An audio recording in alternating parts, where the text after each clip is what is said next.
بجري بسرعة وأنا بنهج لحد لما لقيتها في وشي. أخدتها في حضني وقلت لها الحقيني. قالت لي مالك يا بنت بتجري كده ليه؟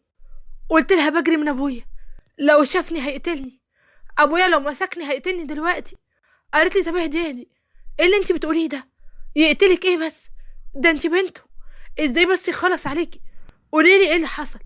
قلت لها بقولك مش وقته، خديني من ايديا واسحبيني، مش قادرة اجري، تعبت من الجري. بقيت اجري انا وهي، ولما وصلنا عند البيت وقعت واغمى عليا، اغمى عليا من التعب.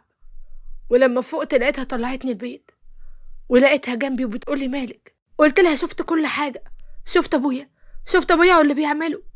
قالت لي بيعمل ايه؟ قلت لها هقولك على كل حاجة، بس انا خايفة منه، خايفة يقتلني. انا مش هروح البيت تاني، ويمكن ما اشوفهوش لاخر عمري. قالت لي يا بنتي احكي لي بقى، تعبتيني. قلت لها طيب هقولك. انا كنت جعانة قوي وما كانش فيه اي اكل في البيت، واستنيت لما بابا طلع وقفل الباب وراه. طبعا اتسحبت وافتكرت ان هو نزل الشارع، قلت هستخبى منه وامشي من الشارع اللي ورا. بس اول لما فتحت الباب لقيت سماح جارتنا الباب عندها مفتوح. استغربت قوي، الست دي على طول قافله على نفسها، خصوصا بعد المشكله اللي حصلت ما بينها وما بين ابويا. انتي عارفه طبعا انه اتبلى عليها قبل كده، وقال انها ست قليله الادب وبتاعه الرجاله. انا قلت في حاجه غلط، ما اعرفش ليه كان قلبي حاسس ان في حاجه. المهم رحت عند الباب، الباب طبعا كان مفتوح، وساعتها شفته وهو بيضربها وبيعتدي عليها. ايوه، شفته وهو بيعتدي عليها. اصل هو اول لما ضربها على راسها وقعت على الارض، وهو استغل انها في الارض وقدر يعتدي عليها.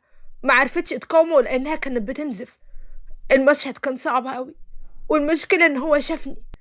اصل نفسي كان صوته عالي وكنت حاسه ان عايزه اصرخ. اول لما شافني جري ناحيه الباب، كنت انا جريت من السلم وجريت برا البيت خالص. انا كنت خايفه، ولحد دلوقتي خايفه، مش عارفه اعمل ايه. قالت لي يا خبر اسود، وانت بقى ان شاء الله هتعملي ايه؟ قلت لها مش عارفه اسكت ولا اتكلم ولا اروح ابلغ عليه الشرطه. انا ما اعرفش الست حصل لها ايه، وممكن يحصل لها ايه لو انا سكت. وبعدين اخواتي هسيبهم ازاي قاعدين معايا وانت عارفه ان امي ميته؟ قالت لي عارفه يا ستي، عارفه، وممكن يأذيهم طبعا زي ما اذى الست. انا عايزاكي دلوقتي تنامي وترتاحي وتعدي يومك ده على خير، وبكره الصبح انا هحاول اجيب اخواتك باي طريقه هنا، وبعدين نشوف هنعمل ايه مع ابوكي. ردت وقلت لها ازاي؟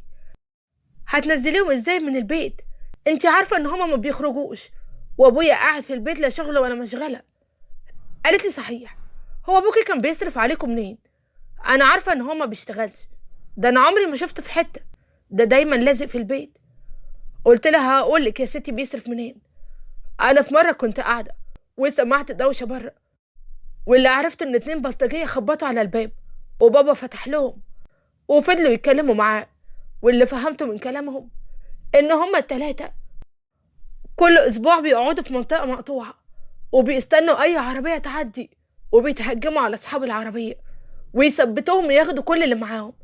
وفي خلال الاسبوع ده بيكونوا صرفوا كل الفلوس اللي معاهم، وهكذا كل اسبوع.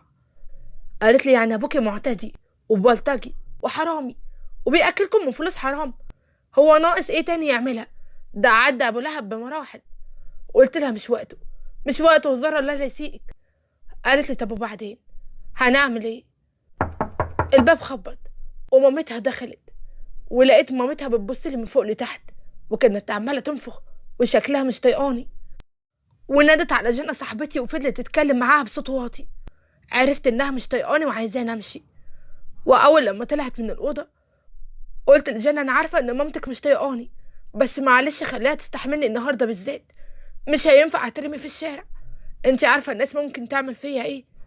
قالت لي عيب عليكي الكلام اللي بتقوليه ده، ماما على فكره هي طبعها كده من الاول، ومش متضايقه منك ولا حاجه. وحتى لو متضايقه انتي المفروض تقعدي معايا هنا النهارده، مش هسمح لك تمشي وانتي في الحاله دي، ولا هسيبك تقعدي في الشارع.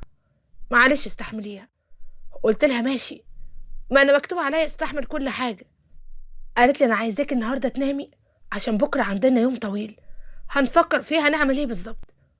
قلت لها يا ريت، انا نفسي ارتاح. وفعلا نمت، ولما صحيت تاني يوم لقيتها قاعده جنبي وبتصحيني. قلت لها هو انت ما نمتيش ولا ايه؟ قالت لي لا نمت، بس صحيت قبليكي لاني كان لازم اجهز كل حاجه في البيت. قولي لي بس يا ستي هنعمل ايه النهارده؟ انا بس عايزه اطلع اخواتك من البيت، قولي لي على اي طريقه اخليهم ينزلوا. قلت لها ايوه، انا عندي فكره، انا نسيت تليفوني في البيت، احنا نتكلم على تليفوني ويا رب هما اللي يردوا.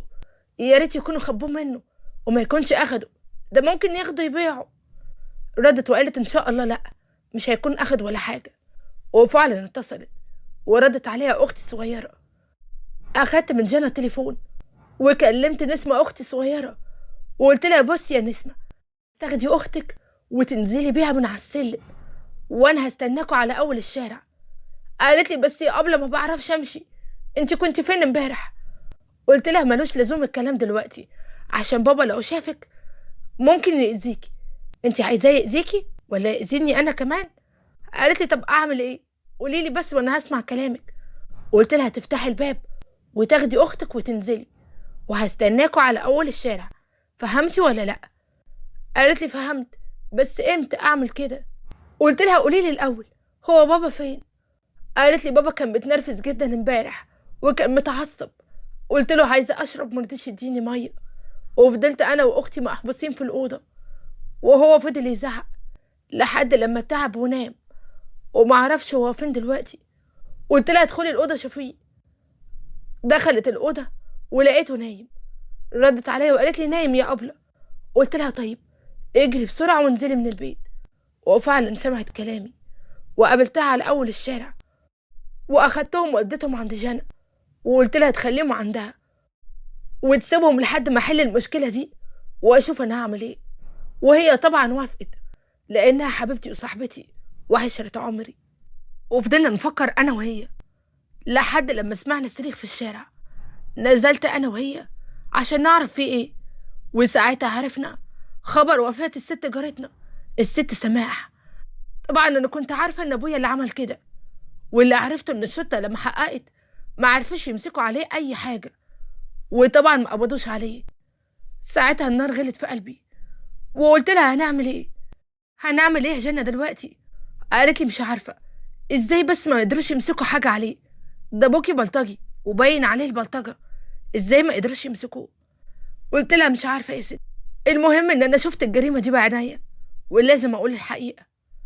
ردت وقالت لي اه طبعا لازم نقول. ساعتها الباب خبط. جنى راحت تفتح وسمعتها بتقول الحمد لله على السلامه يا ابي، ده انت كنت وحشني قوي، اخيرا رجعت بالسلامه. رد وقال لها اديني فرصه اخد نفسي يا غلبويه انت. ولقيتهم طولوا مع بعض في الكلام. طلعت عشان اشوفها فين، واتاخرت كده ليه؟ لقيتها قاعده مع اخوها الكبير اللي اسمه عماد. عماد كان مسافر، وساعتها افتكرت ان هو محامي. ناديت على جنى وطبعا كنت مكسوفه، ولقيته مركز معايا قوي وبيبص لي وبيبتسم. ساعتها ابتسمت له ولقيته بيقول لي تعالي سلمي عليا وما تتكسفيش. وقلت له حاضر، وفعلا رحت سلمت عليه وقعدت جنبه. ولقيته بيقول لي ايه مالك؟ وشك مخطوف كده ليه؟ انت لسه مكسوفه مني؟ قلت له مش مكسوفه ولا حاجه، انا اعرف حضرتك من زمان. قال لي يا بنتي انت مكبراها كده ليه؟ ولقيت جانا بتقول لي ما تتكسفيش يا اختي، ده زي اخوكي، اخوك الكبير برضه. قلت لها ما انا عارفه، نقول على اللي حصل وناخد رايه. قالت لي ايوه صحيح، شاطره يا بت. وحكينا له على كل حاجه. رد وقال لازم تبلغي، لازم تبلغي بكل اللي شفتيه، والا ابوكي هيعمل مصيبه تانية وبدل الضحايا هيكونوا اكتر. انت ساعتها هتكسبي ايه؟ لازم تنقذي اي حد ممكن باباكي يأذيه. قلت له عندك حق في اللي انت بتقوله، بس انا خايفه منه، وفي نفس الوقت مهما عمل ده برضه ابويا. قال لي انا عارف، بس ابوكي ده بيأذي الناس ولازم ياخد جزاءه، لازم ياخد جزاء اللي بيعمله. رديت عليه وقلت له عندك حق، ونزلت معاه وبلغت الشرطه بكل حاجه، وقلت ان انا شفت كل حاجه بعينيا، وكمان اديتهم اثباتات، اديتهم طريقه الضرب اللي ضربها بيها، وده اللي اثبته الطبيب الشرعي ان كلامي كله صح وكان دليل إدانة عليه، وللأسف اتقبض عليه، وكمان بلغ على أصحابه البلطجية كانوا بيخطفوا الناس وبيثبتوها. ساعتها حسيت إن ضميري مرتاح رغم إني كنت زعلانة عليه، ورحت كمان زرته وفضلت أترجاه يسامحني على اللي أنا عملته. لقيته بيقول لي أنا مش زعلان، أنا ياما ظلمتكم وجيت عليكم، أنا كان لازم أخد جزائي في الآخر. انهارت من العياط لما لقيته ندمان فعلا، وبيقول لي أنا تبت لربنا وعمري ما هأذي حد أبدا لو ربنا كاتب لي إن أنا أطلع من هنا. كنت عارفة إن كل اللي بيقولوا أحلام وأوهام، وإنه عمره ما هيطلع من السجن. هيطلع منها إزاي بس؟ بعد ما خلص كلامه مشيت من قدامه ورجعت البيت عند جنى عشان اخد اخواتي واروح اراعيهم في البيت. وساعتها جنى قالت لي انا عايزه اقولك على خبر حلو. قلت لها خير، هو في خبر حلو في الدنيا دي؟ قالت لي ايوه، عماد معجب بيكي وعايز يتجوزك. قلت لها يا سلام، بقى اخوك المحامي المحترم هيتجوز واحده ابوها في السجن؟ قالت لي وماله، انتي مالكيش دعوه بابوكي، مالكيش اي ذنب. قلت لها طب هقولك على حاجه، انا هاخد دلوقتي اخواتي وهمشي من هنا، وخلي اخوك يفكر مره واتنين عشان ما يحاولش يجرحني او يتعبني بعد كده، او يحاول يعايرني بابويا مثلا. قالت لي اخويا مش كده ابدا. قلت لها ارجوكي خليه يفكر. واخدت اخواتي فعلا ورجعت البيت ابويا، وطبعا اضطريت ان انا افكر اشتغل عشان اصرف عليهم، لحد لما في يوم لقيت الباب بيخبط وعماد جاي هو وجنى وكمان مامته اللي ما كانتش طايقاني، ولقيتها بتقولي انت لازم توافقي على عماد. انا ما صدقت ان ابني يحب ويعجب بواحده، ولقيتهم اتكلموا معايا كتير لحد لما قلت لهم ان انا فعلا موافقه.